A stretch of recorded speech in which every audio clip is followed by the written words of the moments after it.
Muito bem, meus amigos. Boa noite a todos. Nós vamos, então, prosseguindo hoje no nosso estudo do tema sobre a mediunidade. Estamos vendo a apostila número 1 da FEB. Estamos no capítulo que vai tratar de espírito, matéria e fluidos. Então, só para nós nos situarmos de novo no contexto, nós começamos a ver este capítulo ainda em agosto e retomamos hoje.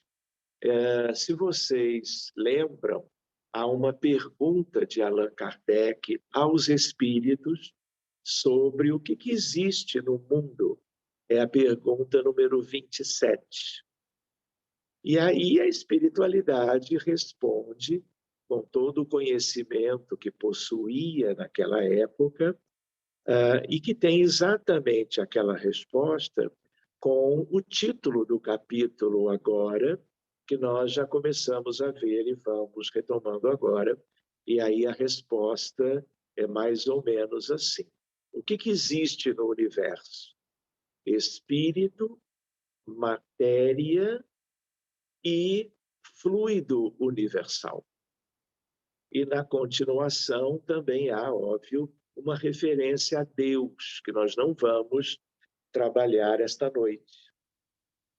Então, nós todos precisaríamos lembrar um pouquinho que o planeta Terra e nós todos da sua humanidade pertencemos há muito tempo a esse contexto da vida.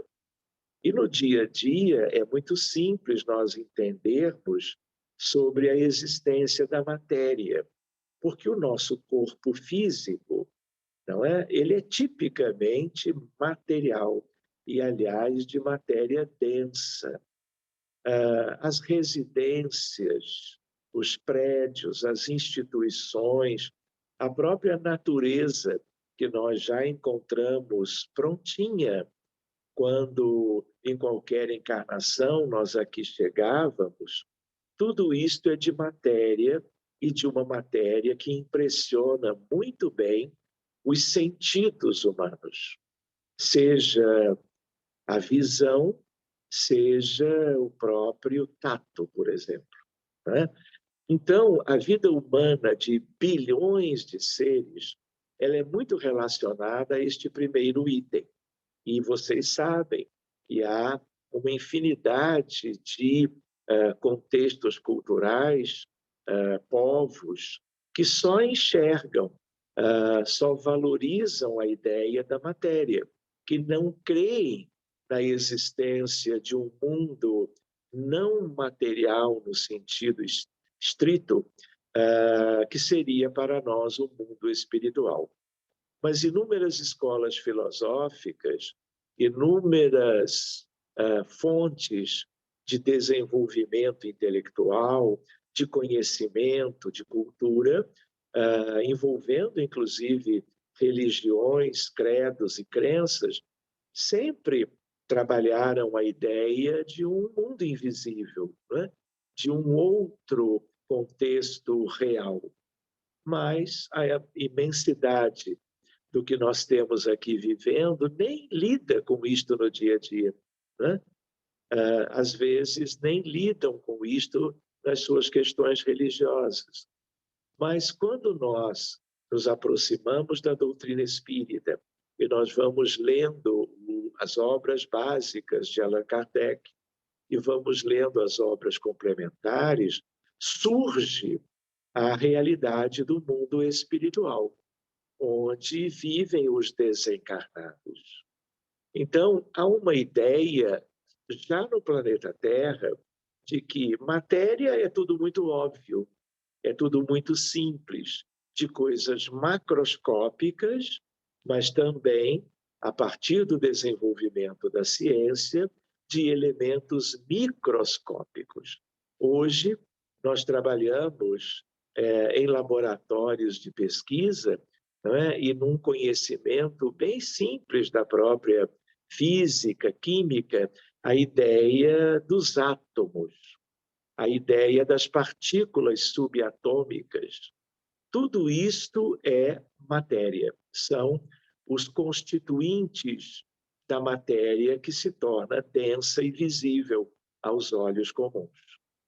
Mas nós também nos lembramos que, na doutrina espírita, surge, dentro da ideia de uma importante revelação da verdade, os benfeitores nos dando detalhes do mundo espiritual. Não é assim? No livro dos médiuns, no livro O Céu e o Inferno, no livro Obras Póstumas, no livro A Gênese e no próprio livro dos Espíritos, que é como que o livro primeiro, o livro que dá partida a esse imenso empreendimento para que nós, humanos, soubéssemos da realidade. Quando nós enveredamos nas questões mediúnicas, nós, com muita facilidade, vamos descobrindo como que a presença dos espíritos, nos comunicamos com eles, estudamos o tema. Aliás, estamos no grupo também com este objetivo. Então, existe a condição dos espíritos e existe o mundo espiritual, não é? Então, quando nós falamos espírito, nós estamos lidando com o contexto espiritual de um modo geral e a ideia de espíritos, de desencarnados. Isso só para lembrarmos da Terra. E agora, com todo o avanço da ciência, nós temos um enorme, colossal universo que a astronomia, a astrofísica, a cosmologia estão estudando, descortinando sempre detalhes da sua constituição. Então, nós temos bilhões de estrelas, nós temos trilhões de galáxias, e tudo isto, se nós usarmos a resposta dos espíritos à pergunta número 27, em tudo isto existe matéria, existem fluidos e existem espíritos. Muito bem, então foi mais ou menos neste contexto que nós interrompemos para fazermos aquele estudo sobre o tema relacionado ao mês de setembro. Então, todos vocês têm uma ideia de matéria muito facilmente. Todos vocês, hoje em dia, também têm uma ideia do mundo espiritual. A nossa ideia sobre ele ainda é um tanto acanhada, mas que existem espíritos, que os espíritos se comunicam conosco, isto já é muito bem compreendido, apenas por nós, pelos espiritualistas, por aqueles religiosos em áreas ligadas à espiritualidade, mas como tínhamos lembrado, isto é ainda um contingente muito menor.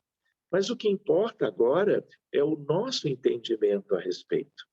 Então, nós agora podemos partir, se nós já vimos algo sobre matéria, se nós já vimos da outra vez também algo sobre espírito, nós podemos ir para a ideia dos fluidos, que vamos vendo na página 46 da nossa apostila. E é importante isto porque agora é como se nós estivéssemos não apenas estudando a doutrina espírita, mas nós estivéssemos estudando a natureza, a criação, a realidade. Então, a ciência espírita nos permite compreender melhor o que existe, seja na Terra, seja em qualquer lugar. Mundo espiritual está em toda parte. Fluidos estão no universo inteiro e matéria também. Nós ainda temos muitas coisas que aprender, não é? Mas nós já sabemos um pouquinho e esse pouquinho já nos permite como que trabalharmos, vivermos, também participarmos das reuniões espíritas, mediúnicas em especial, com consciência, com uma ideia das coisas. E o capítulo este nos ajuda muito nesse sentido.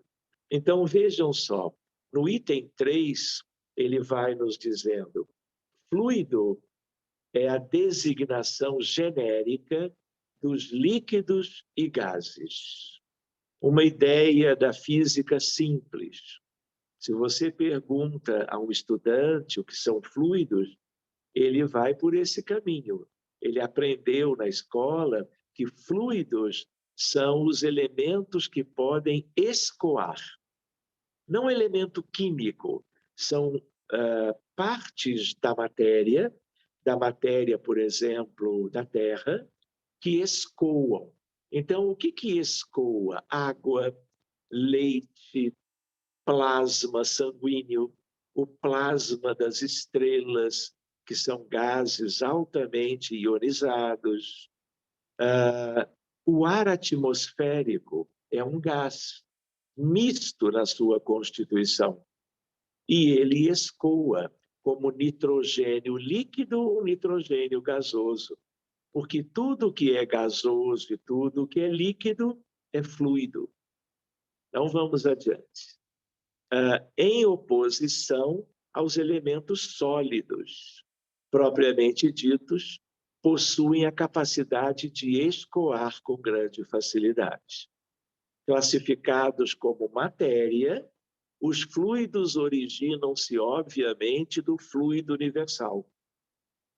Então, ficaria uma pergunta: se os fluidos todos que nós citamos e outros não lembrados agora são matéria, por que naquela altura, a resposta incluiu matéria independentemente de fluidos? Porque se tudo que utilizaríamos a palavra fluido para definir fosse apenas líquidos e gases, bastaria dividir matéria e espírito. Concordam? Então, vamos tentar entender um pouco melhor essa questão, voltando para Kardec. Há um fluido etéreo que enche o espaço e penetra os corpos. Esse fluido é o éter. Observem bem, porque nós vamos precisar fazer uns comentários em seguida. Ou matéria cósmica primitiva, geradora do mundo e dos seres. São inerentes ao éter as forças que presidiram as metamorfoses da matéria, as leis imutáveis e necessárias que regem o mundo. Essas forças múltiplas, indefinidamente variadas, segundo as combinações da matéria, localizadas segundo as massas, diversificadas em seus modos de ação, de acordo com as circunstâncias e os meios. São conhecidos na Terra sob os nomes de gravidade, coesão, afinidade, atração, magnetismo, eletricidade ativa. Então, agora vale algumas considerações simples, que fica para nós como a razão de ser de, naquela altura, há 164 anos atrás, isto numa história de um planeta que é uma história multimilenar, é pouco. Mas esses últimos século e meio foram os séculos da física nova, do avanço da ciência em inúmeras áreas. Então, meus amigos, éter, como se pensava como um elemento essencial para, por exemplo, a transmissão da radiação eletromagnética, a física provou que não existe. Então, hoje, nós nunca usamos mais a palavra éter, a não ser quando nós nos referimos a uma substância química, o grupo dos éteres. Mas isso nada tem a ver com este tema. Então, a acetona para a retirada do esmalte é uma substância do tipo um éter. Então, esta substância, como ela é uma substância líquida, ela é uma substância fluídica. Agora, fluido cósmico universal, fluido universal, a ideia que naquela época se usava a palavra éter, e que ele exatamente nos ajuda quando relaciona com gravidade, eletromagnetismo, atração, eletricidade, nós hoje chamamos de campo. Campo gravitacional, campo eletromagnético, campo nuclear forte, campo nuclear fraco. Então, a palavra fluido era a palavra da época. Lembrando que há tanto tempo atrás nós tínhamos limitações de vocabulário para tentar usá-lo para definir as coisas. Então, a palavra campo, ela na física, ela é recente. Ela é de 1900 para cá. Ela é bem ligado ao final da física, do desenvolvimento da física clássica e durante todo o desenvolvimento até hoje da física moderna. O que é um campo? É uma região do espaço com propriedades especiais. Então, agora sim, fica mais interessante, mais claro essa divisão que os espíritos puderam trazer há um século e meio. Espírito, matéria e fluido cósmico universal, que é, vamos dizer assim, o elemento de campo que dá origem ao magnetismo, à eletricidade, à gravidade e às forças do interior do núcleo, que naquela época não eram sequer sonhadas, porque a física nuclear ela começa a partir de 1900. Seja como for, o que isto importa para nós? Importa para que nós nos situemos melhor. Sempre é bom nós estarmos nos atualizando de acordo com o que a ciência foi nos trazendo. Mas também para que nós entendamos por que isto está numa apostila sobre estudo da mediunidade. Porque cada médium, cada pessoa, espírita ou não, nós precisamos nos inteirar disto. E na fenomenologia mediúnica, estas coisas estão acontecendo, estão ativadas, são atuantes. Então, cada médium, o médium é um ser humano encarnado, é um espírito revestido de uma matéria densa do corpo físico. E para que haja contato por este médium com o mundo espiritual, certas barreiras têm que ser vencidas, porque a alma do médium está dentro do departamento do corpo, a nível cerebral, a nível orgânico de um modo geral.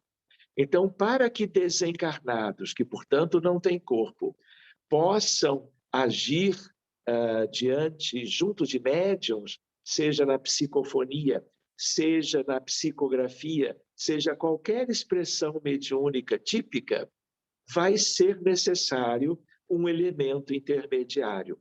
O primeiro elemento intermediário, tanto do desencarnado que se comunica, como do encarnado que recebe a comunicação, é o perispírito.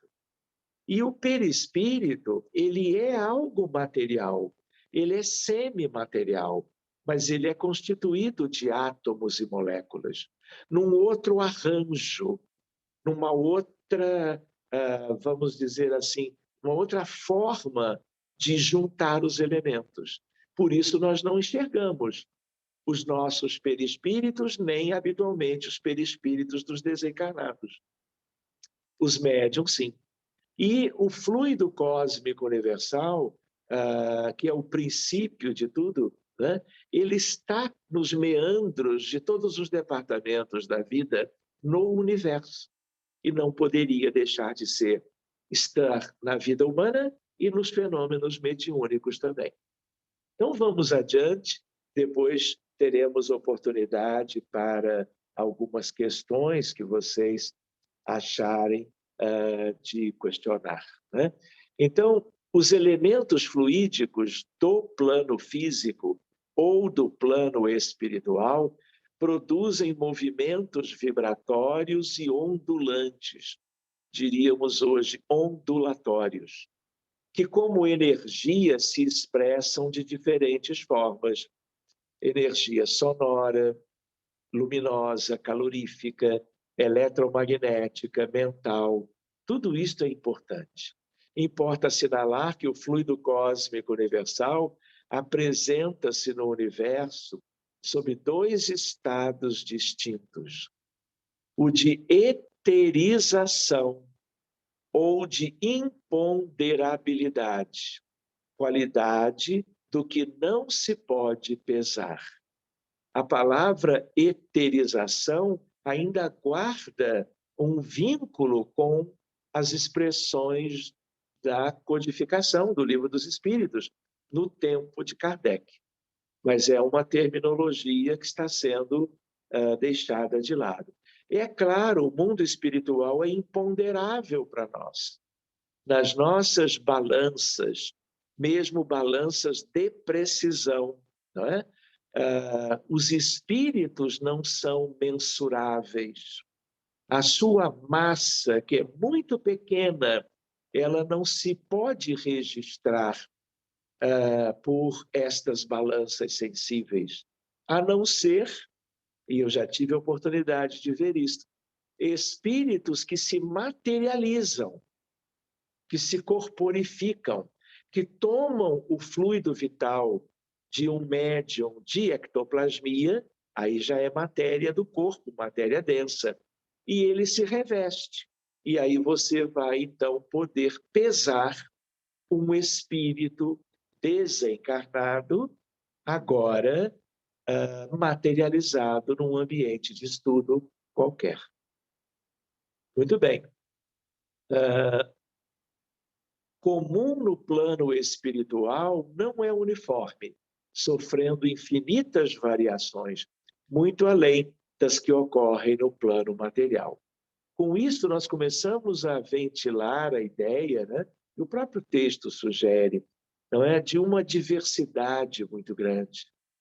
E nós aqui, prisioneiros num planeta muito atrasado, nós estamos vencendo essas barreiras, a ciência vai progredindo e nós estamos cada vez conhecendo um pouco melhor, não só da realidade mais próxima, mas uma realidade também lá fora, que pertence ao grande todo da criação divina, claro. Pois bem, no item B, o da materialização ou da ponderabilidade, o que pode ser pesado, que é, de certo modo, consequência ou consecutivo ao primeiro. Estes predominam no plano físico, claro. Aí vocês imaginam comigo, se nós estivéssemos, todos nós aqui, desencarnados, seja numa colônia, nosso lar, ou numa colônia natureza luminosa, tivesse o nome que tivesse, fosse ela em qualquer estágio da ascensão espiritual, todos nós desencarnados, nós teríamos o nosso perispírito, nós estaríamos vivendo a um determinado vínculo com expressões da natureza, teríamos domicílio, viveríamos em áreas construídas por arquitetos desencarnados, por engenheiros siderais. Mas se nós já não estamos no corpo e estamos vivendo do outro lado, nós vamos ter a nossa massa perispirítica, que é muito simples, comparando com o corpo grosseiro atual, ela é muito tênue, mas ela é mensurável do outro lado. Comparando com a estrutura material agora, ela é desprezível na sua massa. Mas massa desprezível não é massa igual a zero. Ela pode ser mínima, mas ela existe. E para quem está do outro lado, é o que se tem. é a realidade do lado de lá. Agora, se os que estão do lado de lá querem agir no mundo material, onde agora nós nos encontramos, eles vão utilizar as ferramentas porque eles têm energia, eles têm o campo, que é o fluido cósmico universal, mas eles terão que vencer as barreiras do corpo. E uma das barreiras é quanto à mediunidade. Se nós não considerarmos as antenas psíquicas, se nós não considerarmos os instrumentos que percebem as ondas do pensamento, ficaria mais difícil compreender a atividade mediúnica. Mas como ela sempre existiu, como ela é uma prática simples até hoje, muito mais hoje do que no passado, tudo isto tem suas explicações, suas bases.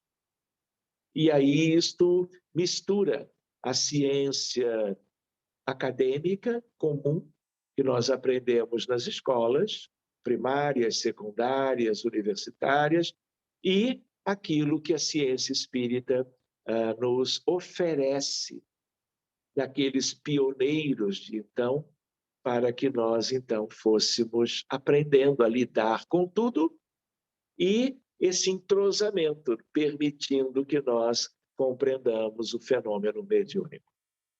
Então, meus amigos, terminando o item, ele vai dizendo, então, tais estados não são absolutos e têm um ponto intermediário, que é, segundo os espíritos superiores, o da transformação do fluido em matéria tangível. Então, a matéria densa de um planeta como a Terra, do corpo e da própria natureza, é o grau, vamos dizer assim, de maior materialidade que o universo conhece.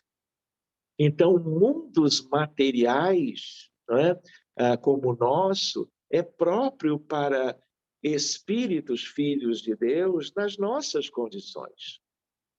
Para outros espíritos, a realidade onde eles habitam não são nem as estrelas e planetas que os telescópios aqui da Terra detectam. São mundos fluídicos em tudo. São mundos mais ou menos fluídicos, mais ou menos etéreos, mais ou menos de tal modo que os átomos são cada vez mais distantes no arranjo entre eles. Então, em química, física, nós estudamos o que é possível conhecer num mundo como o nosso. Outras escolas que vão estudar o grande universo vão lidar com outras questões que para nós ainda não são alcançáveis. Elas são pensáveis, elas são matematicamente buscadas, modelos matemáticos para que pudéssemos descrever a grande natureza da criação. Mas não é bem a nossa experiência humana aqui na Terra por agora. Um dia será, porque a Terra vai evoluir a sua humanidade também, a ponto de se interessar para buscar esses elementos em qualquer escola, qualquer laboratório de pesquisa muito primária, muito simples. Então, por último, a ação dos espíritos no mundo corpóreo tem por base a utilização de tais fluidos, porque eles são a chave como elementos intermediários entre espírito e matéria. Como o nosso próprio perispírito permite a reencarnação, a união das nossas almas ou espíritos com corpos tão grosseiros que são os nossos corpos biológicos materiais. Muito bem, meus amigos. Reparem que nós estamos já na página 47 e vamos ficar, quanto à apostila, por agora, onde estamos.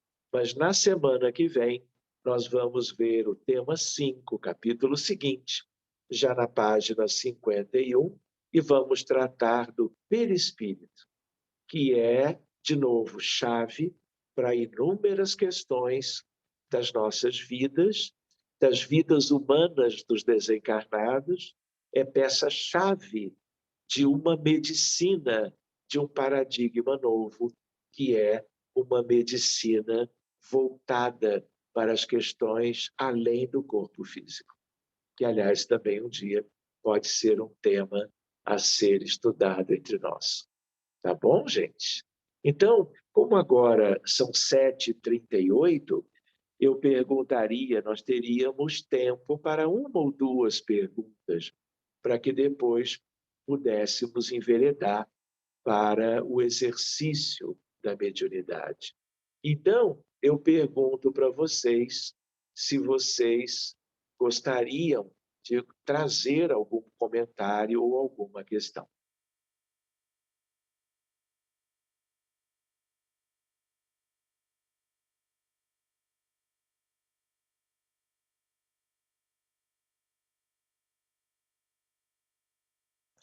Muito bem. Sérgio, Então, oi, Caio. tudo bem? Sim, meu amigo. Eu acho tão interessante esse tema, ele é tão bonito, né? Só deixa eu te fazer uma pergunta, já que o professor Sérgio, né, é uma pessoa muito entendida da área da física. E aí eu tenho estudado um pouco isso ultimamente, e aí eu queria entender. Esse conceito de fluido, ele não estaria tão errado, porque quando os estudos mais recentes sobre a dinâmica dos campos, quando eles foram analisar como é o comportamento dos campos, eles estão descobrindo que ele tem um comportamento muito próximo de um fluido, não é isso? Caio, é próximo, mas, por um lado, é distante.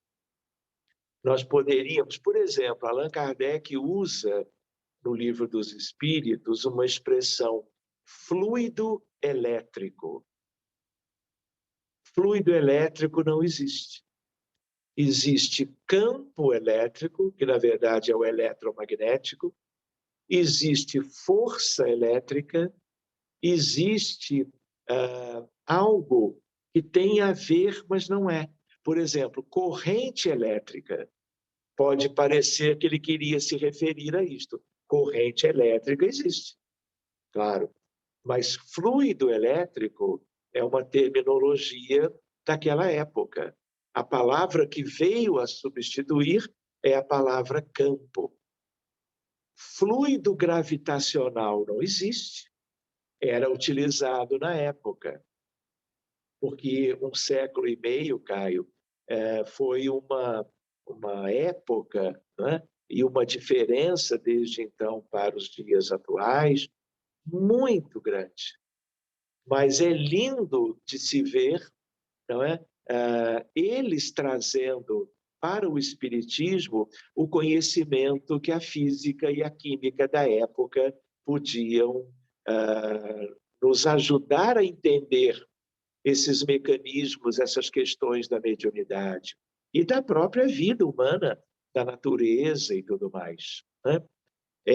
Então, talvez um dia, se vocês desejarem, nós podemos fazer um encontro, até em paralelo, num outro dia, né, sobre física e espiritualidade, para nós aprofundarmos isso. Teoria quântica de campos. E aí nós vamos ter mais elementos para encaixar essas coisas no dia a dia. E é bonitinho de lembrar, Caio, que o que nós estudarmos, lembrando que a física ela é a mãe das ciências, ela descreve todos os fenômenos naturais. Não há nada no universo, na criação, no universo divino, que a física não tenha que estar junto. Então, todo o conhecimento que nós procurarmos sedimentar nesta área, nós vamos levar para a eternidade, aperfeiçoando com o tempo, não é? Porque tudo isto progride, muda, no sentido de que cada vez podemos nos aproximar melhor da realidade.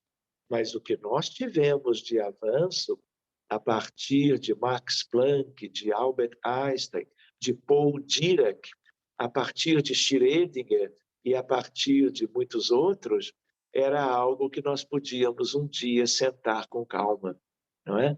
E vermos até utilizando, lembra de quadro negro, quadro verde ou quadro branco, para que nós possamos escrever algumas questões. Eu sei que vocês adoram a ideia de equações e tudo mais, nós podemos ver isso um dia.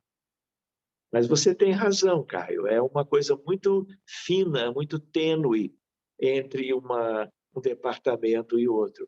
Mas, por outro lado, às vezes há um abismo entre os dois, porque nós já estamos lá no âmago das coisas, pela ciência atual. Muito obrigado, Sérgio. Muito obrigado. Imagina, Caio. Então, eu acho que agora, qualquer outra pergunta, controlando um pouquinho aqui o tempo, que vocês anotem qualquer dúvida, qualquer comentário, qualquer sugestão, né? E nós podemos começar na segunda que vem por algum aspecto que o estudo de hoje tenha trazido à tona na alma de vocês. E aí nós vamos, então, fechar a apostila, vamos concluindo, assim, não é, o nosso breve estudo de hoje, e nós vamos, então, nos preparando para o outro momento. Viviane.